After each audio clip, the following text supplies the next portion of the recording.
Arte Radio. À suivre. Quand je suis arrivé à Istanbul, on m'a dit ce qui était, ça existe toujours.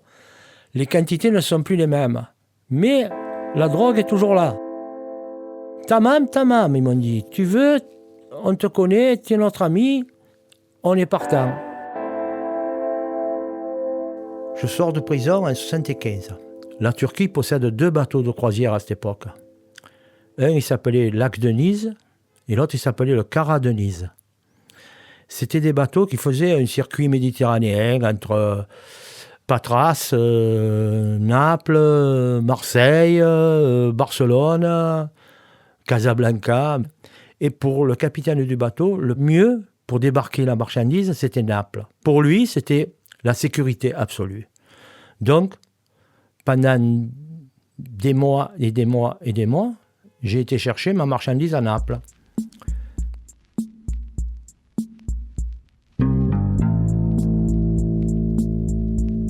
Le Trafiquant, une série documentaire d'Hugo Lemonnier, réalisation Charlie Marcelet, Thomas Loupias, musique originale de Thomas Loupias, production Arte Radio.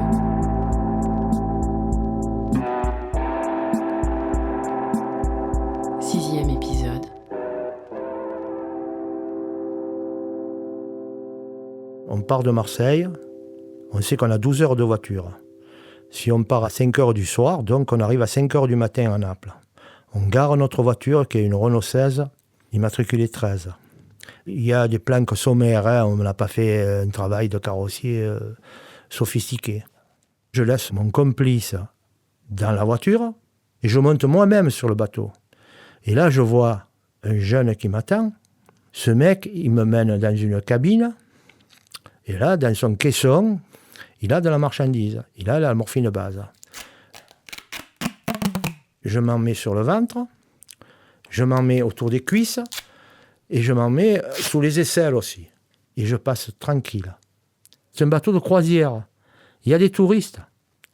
Et moi, je fais croire aux douaniers que les gens m'emploient pour faire des courses. C'est naturel que je revienne avec des paquets, des souvenirs, des chansons napolitaines, des cassettes napolitaines, que des conneries que je jette après. Je me suis même fait collègue avec des douaniers. Ils me prenaient pour un gaga, parce que je sais le faire. Quand je passe, buongiorno compagno, come stai? Stai bene? Capisco italiano? Che italiano? Non si capisce, si parla. Et napolitano, capisce? Napolitano, niente. Je le saoule, mec. Souvent, il me disait, laisse-moi faire mon travail, tout ça et tout. Et il me prend pour un liquione, hein, il me prend pour... il doit dire, il est pédé, ce mec. Voilà. Quand la voiture est pleine, là, après, on va dans une ville du nord de l'Italie qui s'appelle Sienne. Là, on la planque bien, la marchandise. Là, elle est fixée, ce qu'on appelle. Fixée, ça veut dire que la marchandise est mise dans une planque soudée, au Saint-Ofer, avec la bombe noire. On ressalit pour ne pas voir que c'est neuf. Là, il faut vraiment être balancé pour que le douanier décide de casser la voiture pour trouver de la marchandise. Mais malgré ça, aucun de nous prend le risque de passer la frontière Italie-France, à Menton, de Ventimiglia. Le passeur, il peut aller en prison. Le trafic continuera.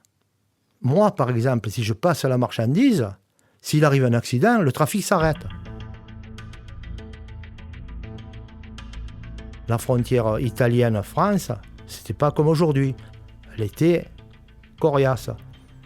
Les Italiens, ça allait. Mais les Français, souvent en bas de la 3e corniche, il y avait les gendarmes, il y avait la douane. Ils cherchent les faux, ils cherchent je ne sais pas quoi, mais des fois, ils plongent la tête dans les voitures. Donc, on avait trouvé un passeur, et c'était la sécurité sur la sécurité. C'était un médecin. Il avait le caducé sur le pare-brise. Il s'appelle André Bousquet, il a fait parler de lui, étant donné que c'était un médecin, en plus il était pédiatre. Il était là pour soigner, et en vérité, il empoisonnait les autres. Ma foi, c'est paradoxal, hein. Au début, c'était un passeur, un simple passeur. Mais après, il est tellement ambitieux, il est tellement de passeur, il est devenu associé. Le médecin, le caducé, le Renault 16, il fallait vraiment être mal intentionné, ou alors être un voyant, je sais pas moi, un mec, non, ça passe, c'est bon.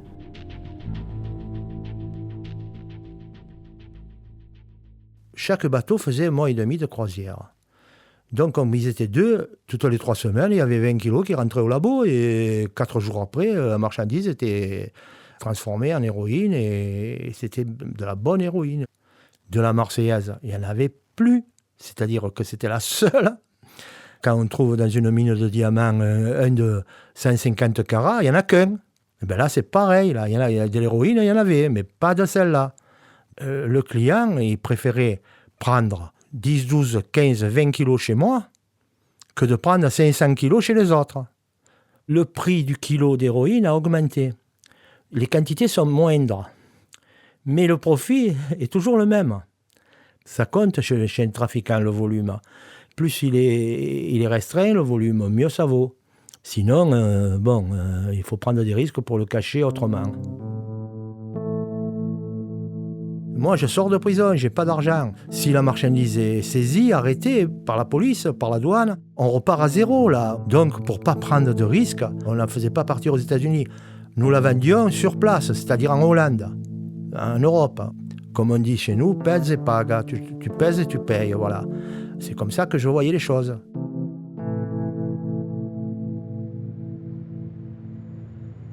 Du coup, je monte une équipe. Et là, je m'accapare le docteur, André Bosquet. J'ai cru qu'il allait m'obéir. J'ai même été prévenu par des vieux trafiquants. Ils m'ont dit, mais il paraît que tu vois un certain docteur, fais attention parce que ça commence à se savoir. Tu sais, les intellectuels, c'est pas bon. On a toujours été en prison par rapport aux intellectuels. D'ailleurs, il est devenu dangereux. C'est-à-dire que tout le monde savait ce qu'il faisait. Il jouait la femme saoule, il allait de tous les côtés. Il était comme une mouche ou un moustique autour d'une lampe. C'est comme si quelqu'un d'étranger à la voyoucratie rentre dans le milieu. Il ne peut pas apprendre en un jour ce que nous autres, nous avons appris en 30 ans. Il a commis des imprudences et puis il nous a tous envoyés en prison et puis voilà.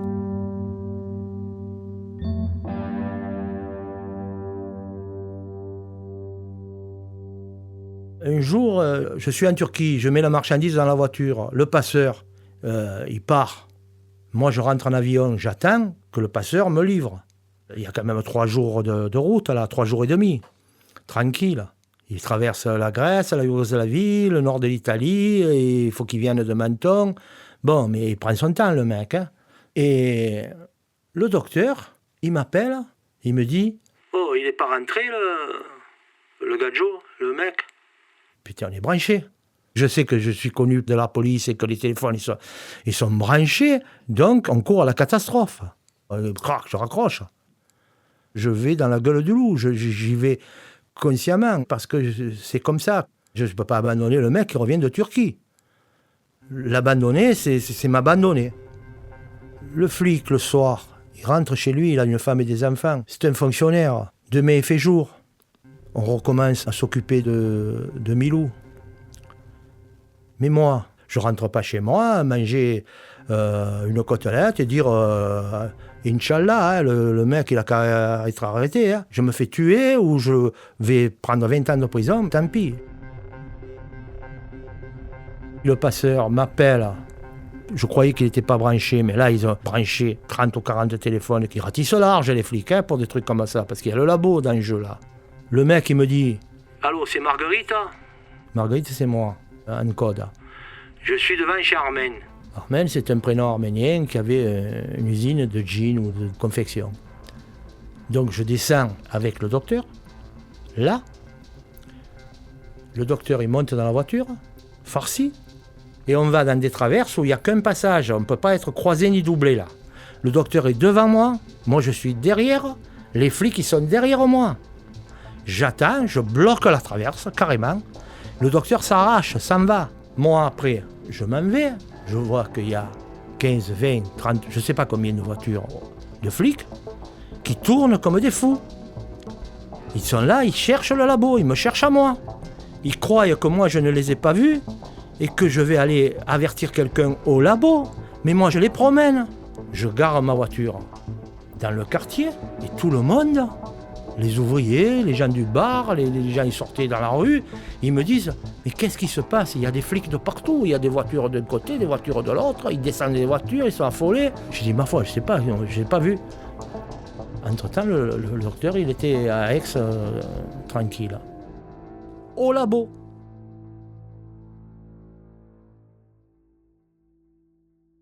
Lorsque les choses se sont aplanies, j'ai vu le docteur et je lui ai dit, ce que tu as fait, c'était criminel. C'était juste pour envoyer 50 personnes en prison. C'est les infâmes qui font ça. Tu es un infamone. Le courage dans ce milieu, ça ne suffit pas. Ce sont les imbéciles qui sont courageux. Tu te crois intelligent, mais tu n'es pas intelligent. Tu es instruit, c'est tout. Et là, il me dit, ouais, mais tu comprends, bon, j'accepte ton engueulade, je m'excuse, la prochaine fois, je ne le ferai plus. Voilà, c'est comme ça qu'il m'amadoue, le mec. J'aurais dû le tuer. Là, j'aurais dû le tuer. J'aurais dû le mener quelque part, j'ai mis une balle dans un œil et puis basta. J'ai été faible. Je me disais, intrinsèquement, ce mec, il est brave. Parce qu'il a bon fond. Mais il est bête. Ben oui.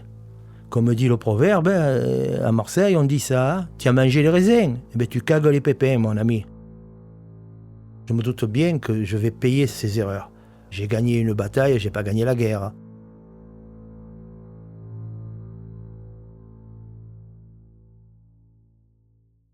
À partir de ce moment, j'ai plus que les keufs au cul.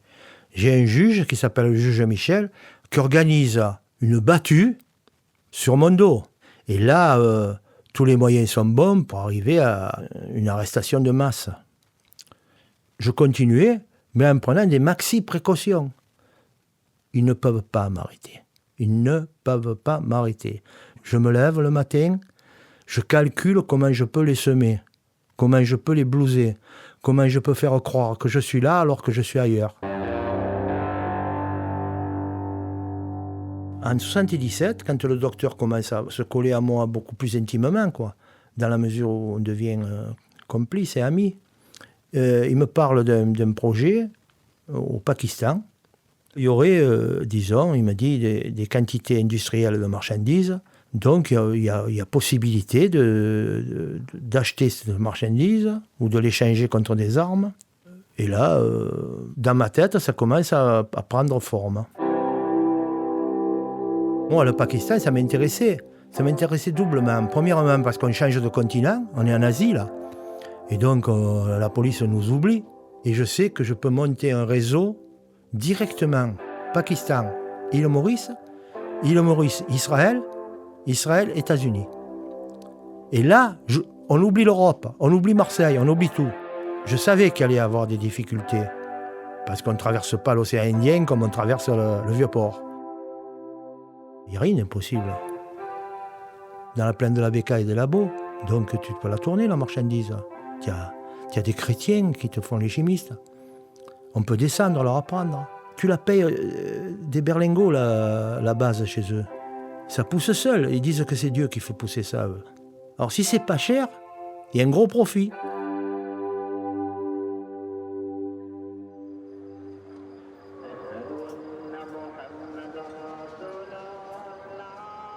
Moi, je pars pour le Pakistan, à Rawalpindi, pour rejoindre un individu, un Pakistanais, qui avait une maison et qui était destiné à accueillir le labo. Ma première impression, ça a été que ce mec, il ne tenait pas la route. J'ai eu le sentiment que c'était quelqu'un qui avait peur. Mais il a peur de quoi, ce mec ? Je lui ai dit, moi, no good, non, ça ne m'intéresse pas. Et le docteur, lui, m'a dit, mais tu es fada, il est bien, et c'est là. En vérité, ce type, il travaillait pour la DEA, les stupes américains. D'ailleurs, ça m'a été dit à mon procès. Il travaillait pour la DEA, il touchait $200 par mois. C'est pas parce que cet individu me fait une mauvaise impression que je vais arrêter le trafic. Je peux monter un labo ailleurs. Je peux rencontrer un autre individu. Je peux même monter le labo en Afghanistan.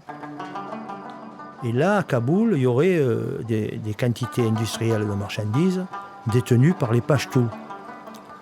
On peut parler de tonnes d'opium et de morphine base. Il y avait un chef de guerre. C'est un type qui est à la tête de 60, 80, 100 mecs. Ils sont tous armés, ils ont tous des mitraillettes. On dirait des santons, les mecs, on dirait des statues. Ils sont là avec leur barbe et leur turban, et ils te regardent comme ça. Pour eux, tu es rien. Eux, ils disent que tu es pushed, tu es homosexuel. Il faut être humble, il faut faire attention. Tu es un occidental. Le chef, il n'y a que lui qui parle. Il m'a dit, tu prends de la marchandise tant que tu veux. Tu payes ou en dollars ou en armes. J'ai dit, mais moi, je veux savoir qu'est-ce que j'achète. La morphine base, je la connais. Je vois les sacs. C'est des sacs en plastique et il y a la jute dessus. Et il y a même de la poudre qui s'échappe. Je connais l'odeur aussi. C'est une odeur de miel. Il y en a des tonnes. Il y a peut-être 3-4 tonnes. Des monticules. Donc je vois qu'il y a la marchandise. Ça me suffit. C'est resté un rêve inaccessible. Parce que les structures, la sécurité... Si les Américains apprennent qu'on fait ça, ils viennent, ils nous tuent. Là, on est mort. À suivre. On n'est même plus en prison, on est mort. Basta. Sur Arte Radio.